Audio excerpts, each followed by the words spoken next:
my lovelies, I hope you've all been well and happy and reading lots. I feel like it's been a while since I've seen you, but it always feels like a while since I've seen you. I really want to know what everyone's been reading these past couple of weeks. I've seen some really exciting book hauls and wrap-ups around BookTube recently, so I'd love to know what you've been reading. Thanks to everyone who watched some favourite things of mine in the last video. I know that some people said that they were going to go ahead and investigate some of those things, so if you did, I would love to know what you thought. You can watch that here and then we can talk about things, because we like to talk about things. I think I've been keeping up on my reading pretty well. I've read some of these books that are coming up on screen here, and they will be reviewed very soon. But honestly, my life has kind of been taken up with a lot of life stuff, because turns out we can't just spend 12 hours a day reading, and sometimes we have to do adult things, which is kind of like false advertising in my opinion. I don't think I realised that being an adult actually involved doing adult things. So yes, life has kind of been consumed by a lot of things, some more exciting than others. And I realised just as I was gearing up to shoot this video tonight that we haven't really talked about personal stuff and life stuff before on this channel. I did my post-election depression video, but even that was kind of a little bit more general and not so much about how I was feeling. So I thought I would have some wine and some pretzels with however many there are of you right now, and tell you a bit about what's been going on in my life, and hopefully that doesn't stray too far away from any of the regularly scheduled bookish content, and it might be nice for you to get to know me a little bit better. So, what have I been doing for the past couple of months, behind the scenes, if you will? Most of my life has been taken over by that pesky little thing called immigration, because turns out somehow time goes really quickly, and I've already been living in this smoggy, starry city for 2 years, which means that I have to renew my green card. When you first get a green card, it's valid for 2 years, and it's what's called a conditional green card, and then you apply after 2 years to remove your conditions, and then you get a 10-year green card, and somewhere in that 10 years you can also apply for citizenship. And so my 2 years has come to an end, and it is time to submit a big fat file of paperwork and proof so that I can stay in the country, which is super stressful but also super exciting. I live in this little wood-walled house in the mountains with beautiful sunsets with the man that I love and a pretty cool roommate too, and I quite like it here, so I'd like to stay, at least for now.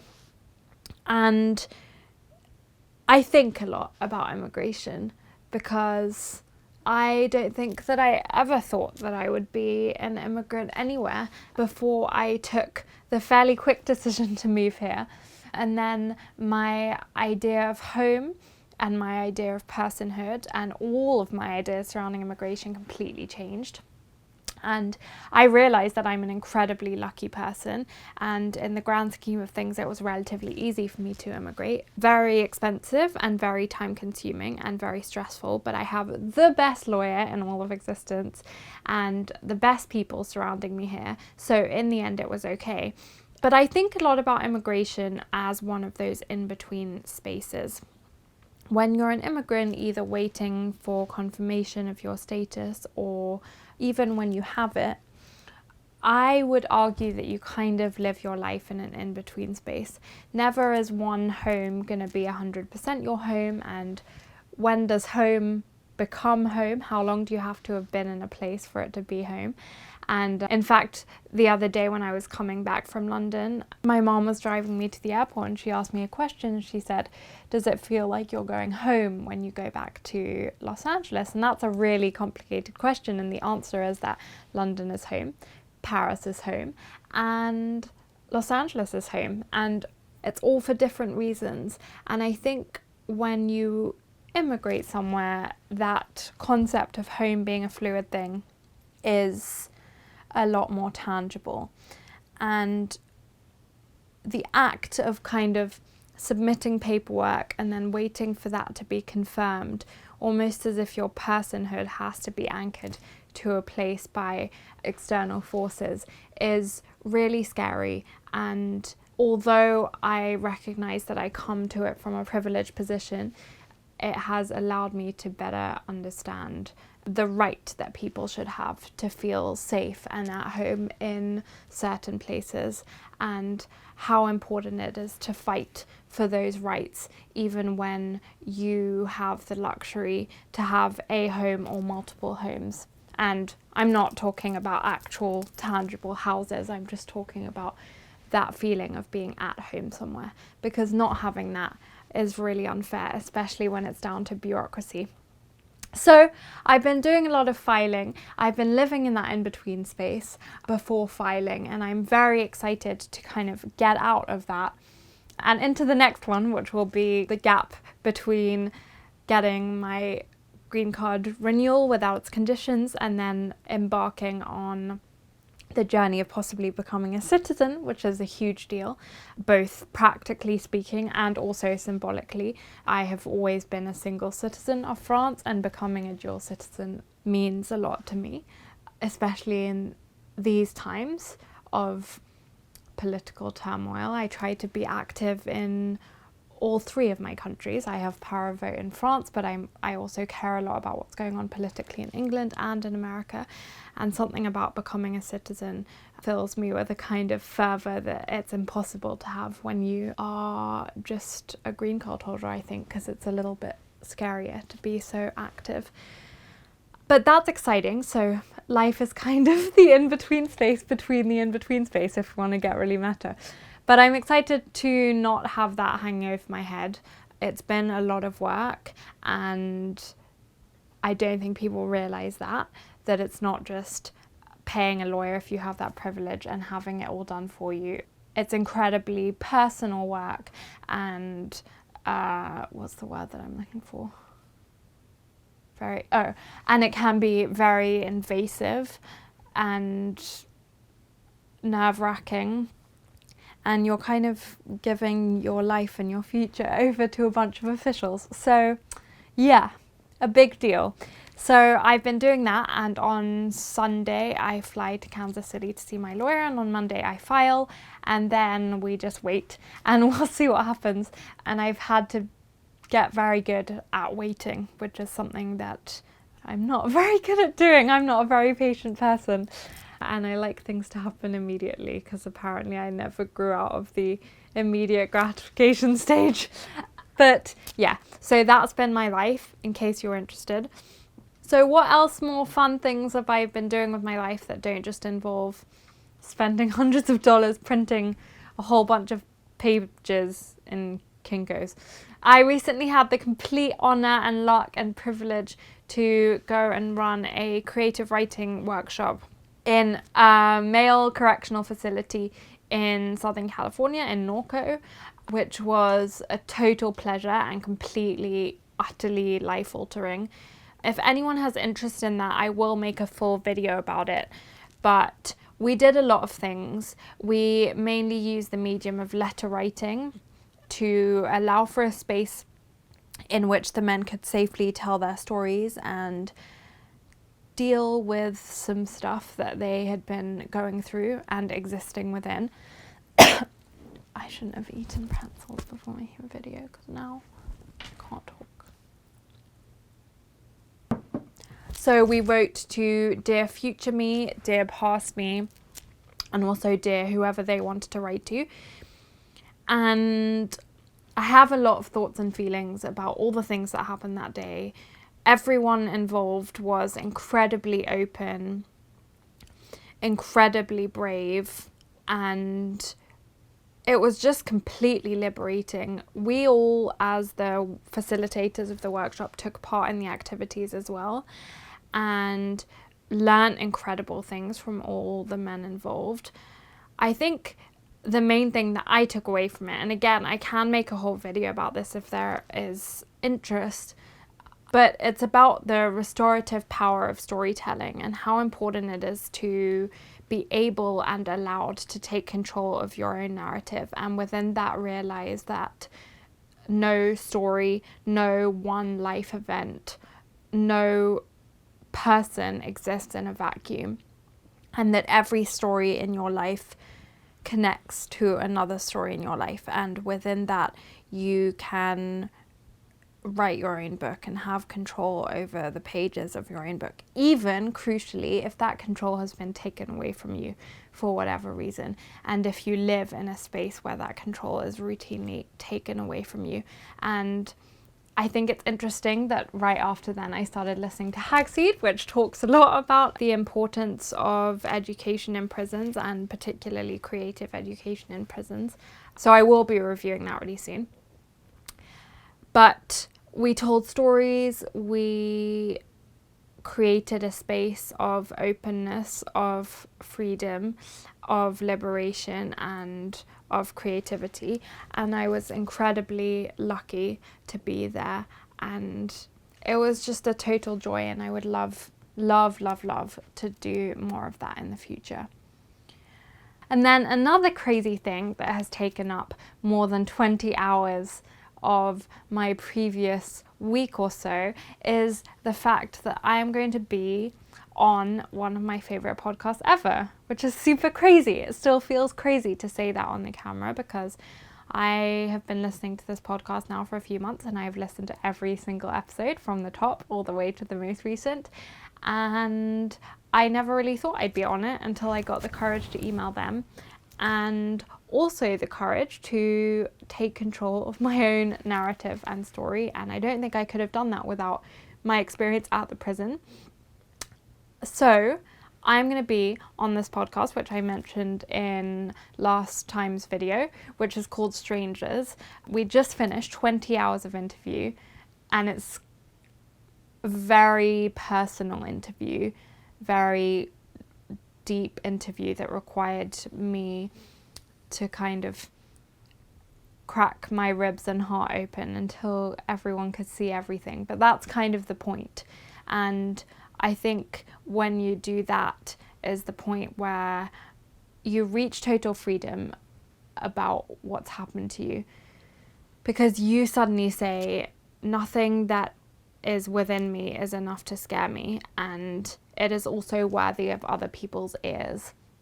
And that's an important thing to understand, that all of our stories are interesting, and from a certain angle that they're all worthy to be heard, every single one of them.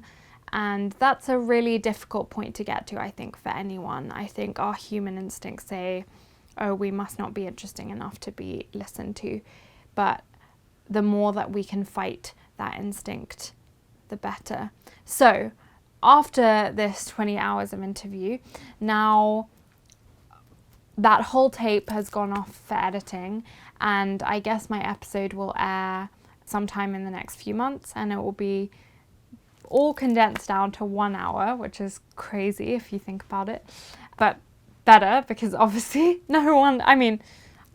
it's maybe interesting and all, but no one would want to listen to 20 hours of it. But I will let you know when that airs. And being on that side of storytelling rather than encouraging other people to tell their stories has been very interesting for me, and very vulnerable. And I think vulnerability is one of the world's most scary things, but it is also a space for realization and for connection with people and for understanding of oneself. And I think fear too, inside of that vulnerability, is incredibly vital to feel, because the more used you get to that fear, the less it can stop you. And I have definitely realized that in the past couple of months. So if you're interested, I'll let you know when that episode airs, and if you're not, then at least you know what I've been up to. I've also picked up the pen again recently.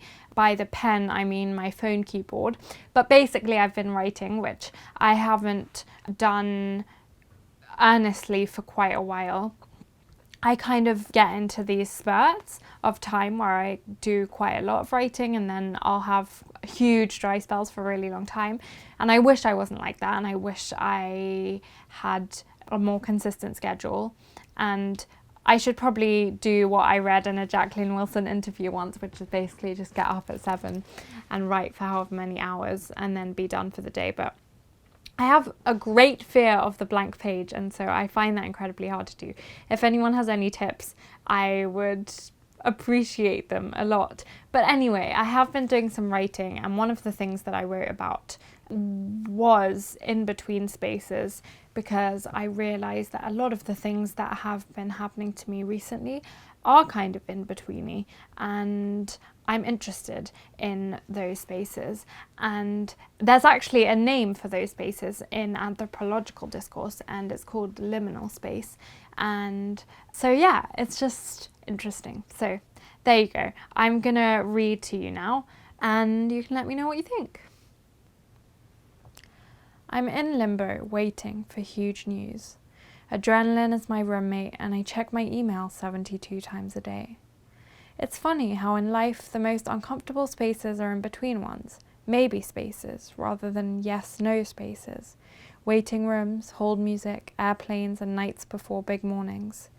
The seconds before the phone rings, the breath in before the word, the second hand on that same shitty wall clock that's in all those public purgatory spaces with huge numbers and 2 white faces.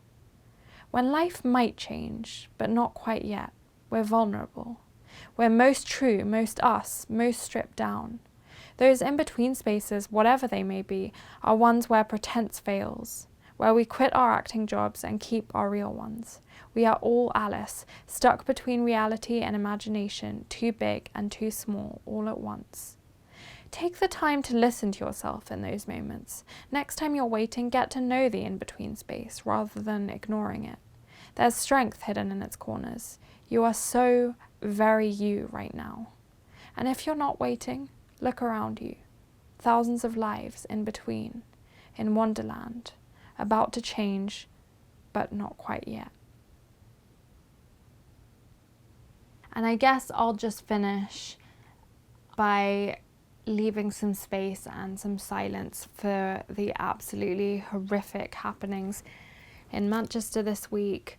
I have no words, and I don't think any words that I add to any existing discourse would be of any use to anyone. All I can say is that I'm devastated, as are many other people, especially the people who consider Manchester their home, and I know how strong that feeling of belonging can be, and I know how heartbreaking that can be. There is nothing baser, more disgusting, more cruel, more unexplainable than an attack on young children, and specifically young teenage girls who fill a room utterly with their joy and their unbridled enthusiasm. I watched a video recently, which I will link below, about the power of the teenage girl, which puts this much more beautifully than I ever could. But the power of the teenage girl is immense and vital, and it's just so sad that that would have been attacked. So for all that that sounds really useless and empty, I can't say anything else. I'm sorry for anyone affected. I'm thinking of you, and let's all just try and find it in ourselves to keep going, keep telling stories, keep telling your own story, and don't shut up about it.